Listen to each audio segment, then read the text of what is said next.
Chérine El Messire, merci de nous accueillir d'abord ici à l'Institut du Monde Arabe. Les Arabofolies commencent bientôt. Est-ce que vous pouvez nous parler un petit peu de l'événement, nous en placer quelques mots? Les Arabofolies, c'est notre festival musical des arts et des idées qui a lieu habituellement 3 fois par an à l'Institut du Monde Arabe. Donc c'est un festival pluridisciplinaire dans lequel on essaye de mélanger en fait à la fois des concerts, des projections cinéma, des rencontres et débats et des forums dont je m'occupe. Cette année, et à cause de toute la pandémie et de la fermeture des lieux culturels, on a dû reporter notre programmation, d'où en fait l'existence de ce grand Festival Arabofolie, de cette édition qui dure 25 jours, du 5 au 30 juin 2021. Est-ce que vous pouvez nous parler un petit peu des valeurs et de l'éthique qui est promue tout autour de ce festival pendant un mois? Avant toute chose, la valeur principale pour ce festival des Arabofolies, c'est le partage. Vraiment, partager les visions de nos artistes, partager les visions de nos intervenants. Et tout cela crée en fait cette espèce de cohésion entre le public nombreux, le public qui est divers, de l'Institut du Monde Arabe, et les artistes qui viennent, les musiciens, les militants, les activistes qui viennent présenter leur travail, leur art, leur militantisme. Donc vraiment le partage est au centre de ces Arabofolies-là. L'écoute aussi, l'écoute qu'elle soit artistique, l'écoute musicale, mais aussi entendre et écouter ces témoignages, ces paroles qui nous sont données par ces intervenants. Justement, en parlant de partage, vous allez avoir l'occasion de partager avec tous ces artistes qui viennent de loin, de Jordanie, de Palestine, du Yémen. Comment réussir à faire des convergences entre ces différentes luttes? Donc on parle de l'égalité des sexes, on parle aussi de la reconnaissance de l'homosexualité. Les forums que vous organisez tout au long du mois, est-ce que c'est ça qui va être vecteur de valeurs et de principes qui peuvent créer une lutte commune? En fait, les combats que mènent ces activistes peuvent résonner chez nous en Occident, en France, en Europe et partout ailleurs. Donc c'est vraiment avec cette optique-là qu'on a programmé ces forums de Lima, pour pouvoir entendre ces témoignages qui peuvent nous dire quelque chose aussi de nos propres sociétés.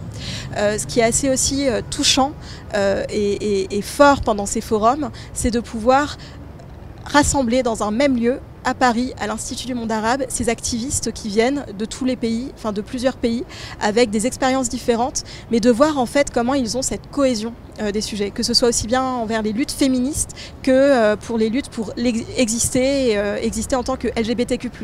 Évidemment, les lois sont différentes dans chacun des pays du monde arabe, mais il y a cette même force, cette même puissance, cette même volonté de combattre qu'il y a auprès de tous ces intervenants et toutes ces intervenantes qui viennent des différents pays du monde arabe. Ce qui est aussi assez poignant avec ces forums, c'est que c'est un moment de partage, de cohésion, où ils peuvent et elles peuvent échanger sur leurs expériences, s'enrichir effectivement au contact des uns des autres, et puis ensuite repartir dans leur pays fort de tout ce qu'ils ont pu entendre, et puis fort aussi de ce témoignage. Ce qui est particulièrement intéressant avec ces forums de l'Institut du Monde Arabe, c'est qu'en leur donnant la scène de l'Institut du Monde Arabe, en leur donnant une visibilité, on leur donne aussi l'opportunité et la validation finalement de leur combat et de leurs activismes. Et c'est tout à fait ce que le rôle de l'Institut du Monde Arabe finalement, c'est de montrer ces jeunesses qui sont en train de faire marcher les pays du monde arabe, qui sont au devant de leur société et qui font tout pour pouvoir faire avancer leur société. On voit des pièces de théâtre, des concerts, des projections de films. Pourquoi avoir choisi de mettre en avant différentes disciplines culturelles? Et le côté éclectique de la culture arabe, c'est quelque chose qu'il est vraiment nécessaire de mettre en avant? Il est vraiment nécessaire de montrer effectivement toute cette pluralité de voix, cette pluralité de moyens d'expression qui existe aujourd'hui dans le monde arabe. Je trouve ça très beau qu'il y ait plusieurs disciplines, le chant, le théâtre, la danse, les débats d'idées, le cinéma, pour porter des messages politiques, porter des messages esthétiques aussi. Et c'est ce qu'on donne à voir à ce public en France, au public de l'Institut du Monde Arabe. C'est cette pluralité de voix, cette pluralité de moyens de s'exprimer aussi et de moyens de l'exprimer. Et chaque personne, chaque humain a une sensibilité différente et est plus ou moins sensible à telle ou telle discipline artistique. Et ce festival des Arabofolies veut donner à tous ces spectateurs en fait l'occasion d'être touchés par un ou plusieurs de ces médiums. Est-ce que vous pouvez nous en dire plus sur l'impact de la culture dans les révolutions du monde arabe et l'évolution de son rôle depuis 2011? Dans les révolutions arabes, donc ce qu'on a appelé les printemps arabes de 2011, mais jusqu'aussi en 2018, en 2019, quand on pense à l'Irak, l'Algérie, le Soudan et le Liban, l'art a aussi joué un rôle extrêmement important. Que ce soit à travers des chants qui ont été créés et qui ont été repris par tous les manifestants jusque dans les stades de foot, là je pense à l'Algérie, que ce soit à travers des illustrations murales. Ça, on l'a beaucoup vu en Égypte avec ces commémorations des martyrs sur les murs de la place Tahrir. On l'a aussi vu plus récemment en 2019 au Soudan, dans toutes les villes dans lesquelles il y avait des manifestations. Il y a eu de magnifiques peintures murales qui ont été réalisées pour commémorer la mémoire des révolutionnaires qui sont tombés, mais aussi peut-être engager et témoigner de toute cette ferveur révolutionnaire et démocratique qui ont soulevé les peuples à ce moment-là. On l'a vu évidemment au Liban, mais ça c'est une tradition qui est encore plus longue. Là, en ce moment, en Palestine, l'art, à travers des réseaux sociaux comme Instagram, joue un énorme rôle puisqu'il y a vraiment des centaines et des centaines d'illustrateurs de tous les pays du monde arabe, mais aussi au-delà, latino-américains, français, américains, qui partagent avec leurs illustrations ce même sentiment de cohésion, de solidarité face à l'oppresseur. Et ça, c'est quelque chose qu'on retrouve vraiment dans tous les pays du monde arabe. Donc oui, l'art est vecteur par ses multiples formes. Je pense aussi à la poésie, à la musique, au cinéma. En fait, c'est un moyen de dire quelque chose, non seulement de témoigner de certaines expériences, mais aussi de dire et de faire passer le message. En parlant de message, il y en a un qui est assez compréhensible, c'est la communauté LGBTQ+. À cet effet, beaucoup de représentants de cette communauté seront présents ce mois-ci. On pense à Khalid Abdelhadi qui sera là, mais il est le fondateur d'un magazine LGBT jordanien. Comment en fait est en train de s'orchestrer cette libéralisation de la parole au Proche et au Moyen-Orient en ce qui concerne la communauté LGBT? Alors les révolutions arabes de 2011 et puis celles qui sont venues après ont joué un rôle parce que c'est un moment où quand les manifestants se rassemblaient dans les lieux, dans les places, dans les avenues de Tunis, du Caire, d'Alger, de Beyrouth, etc., ils se sont rendus compte qu'ils étaient plusieurs. Et donc ils faisaient communauté, que physiquement ils étaient nombreux. Donc ça a créé en fait, ça a permis de renforcer cette communauté qui existait déjà, qui était balbutiante à travers Internet et le début des réseaux sociaux. Mais là, les voir pendant les manifestations de 2011 à 2019-2020 a permis de donner corps à ces communautés. Donc il y a déjà ce premier rôle qui a été assez important. Ensuite, vraiment grâce aux réseaux sociaux, grâce au site internet, vous parliez du magazine de Khalid Abdelhadi, Maïkali, qui est un magazine notamment en ligne. Il y a aussi des forums, là des forums internet qui permettent anonymement de témoigner ou de poser des questions sur sa sexualité, son genre, etc. En fait, l'internaute LGBTQ+, se rend compte qu'il y a d'autres personnes qui sont dans son cas.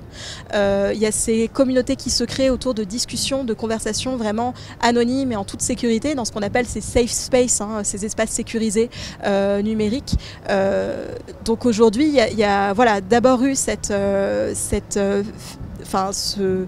ces retrouvailles physiques de l'espace d'une communauté. On a pu voir qu'il y a une communauté physique qui se fait avec des vraies personnes, des vrais activistes, des vrais citoyens qui sont là avec nous, face à nous.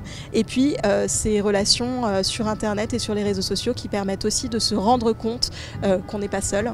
Et que d'autres personnes partagent notre expérience ou sont passées par ce par quoi on passe actuellement et peuvent témoigner, peuvent nous aider, nous soutenir moralement, psychologiquement, physiquement.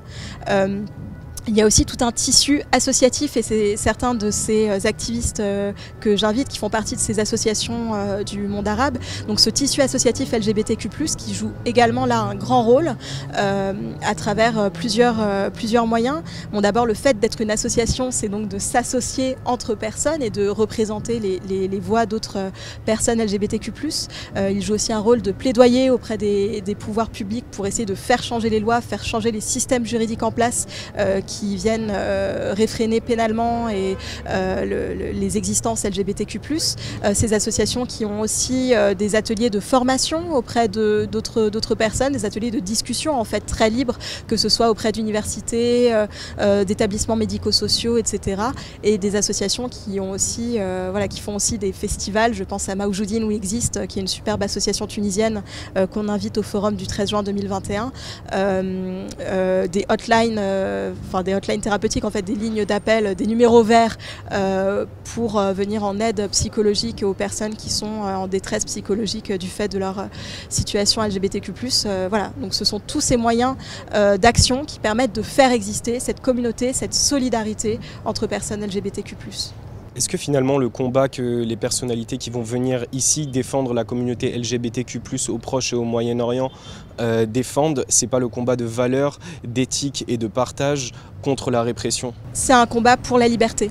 La liberté d'être, la liberté d'exister, la liberté de se déplacer, enfin vraiment oui, d'exister, quoi. C'est pour ça qu'on a choisi le titre « Exister », être LGBTQ+, dans le monde arabe, visibiliser leur existence, se battre contre la répression, contre l'oppression, se battre contre des tortures inhumaines qui peuvent leur être infligées malheureusement, se battre pour avoir le droit d'être dans les rues sans peur, sans crainte. Ça, c'est aussi un combat qui est partagé, j'imagine, par toutes les communautés LGBTQ+, dans le monde, que ce soit évidemment dans les pays du monde arabe, mais que ce soit aussi dans des démocraties occidentales. On ne dénombre plus le nombre d'agressions homophobes ou transphobes qu'il peut y avoir. Voilà, c'est ce combat-là, en fait, ces combats-là des LGBTQ+, dans le monde arabe qui peuvent inspirer aussi de l'autre côté de la Méditerranée.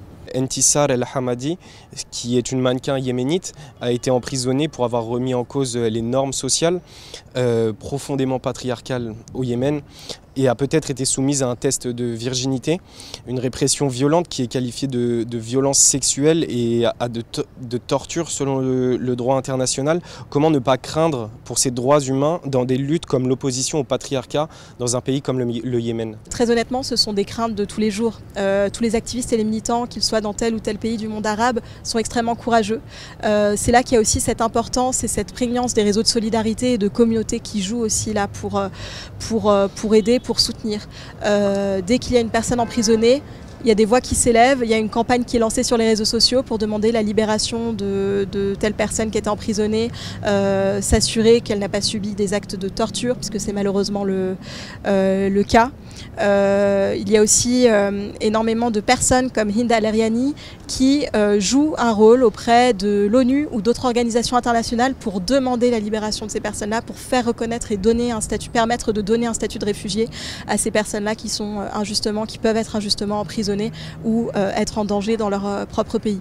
Donc c'est évidemment un risque qui est considérable, qui est énorme, ce qui fait que ces personnes-là sont d'autant plus courageuses de prendre ces risques-là. Ce qui est aussi admirable, c'est de voir le véritable réseau d'entraide et de solidarité qui est mis en œuvre par différents moyens, donc des campagnes sur les réseaux sociaux, des campagnes directes et des plaidoyers directs auprès de pouvoirs en place, de gouvernements, d'institutions internationales pour sensibiliser, alerter sur la situation de ces personnes qui peuvent être emprisonnées. Quel rôle peut jouer la France dans la libéralisation de la parole LGBTQ+, dans le monde arabe? La France mène une vraie politique d'aide envers toutes ces personnalités LGBTQ+. La France est terre d'accueil de certains réfugiés. Voilà, au cours de ma recherche pour faire ce forum, j'ai rencontré des personnes réfugiées en France et dans l'Union européenne qui sont des membres de cette communauté LGBTQ+ dans le monde arabe. Certains des intervenants qui viendront le 13 juin sont aussi réfugiés dans l'Union européenne.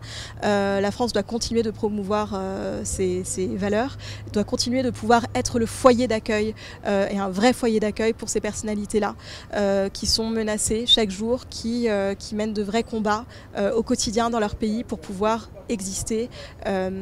Et voilà, en entendant ces personnes-là, en entendant aussi leur souffrance et l'existence de ces énormes problématiques, de ces dangers que peuvent vivre les personnes LGBTQ+, dans leur propre pays, la France a un rôle à jouer, d'abord en terre d'accueil. Un rôle qui pourrait être déterminant, notamment parce qu'on sait qu'il y a une marche en avant. Chaque jour, un petit pas est fait. On pense notamment à la Jordanie ou au Bahreïn, où il y a cette libéralisation de la parole qui prend place et qui fait du bruit dans tout le Proche et le Moyen-Orient, je suppose. Est-ce qu'avec ce genre d'événement, c'est aussi ce que le message que vous véhiculez, c'est un soutien pas forcément de l'Occident, mais du moins des communautés du Proche et du Moyen-Orient en Occident qui peuvent venir en aide à leurs frères, sœurs? C'est même un soutien humain. C'est un soutien humain avant tout, en fait, d'une humanité à l'autre. envers ces communautés LGBTQ+, envers les féministes et les femmes du monde arabe aussi qui se battent dans des sociétés avec une domination patriarcale. Vraiment pouvoir les entendre, leur donner la parole, les faire témoigner, c'est ce qui compte avant tout. Et puis savoir que leurs paroles seront aussi relayées au-delà de leurs frontières, au-delà de nos frontières françaises. C'est extrêmement important, aussi bien pour nous que pour les intervenantes et les intervenants qui acceptent de venir témoigner. Très bien. Merci beaucoup, Chirine. Merci beaucoup. Merci à vous d'avoir répondu à nos questions. Merci. À bientôt. À bientôt.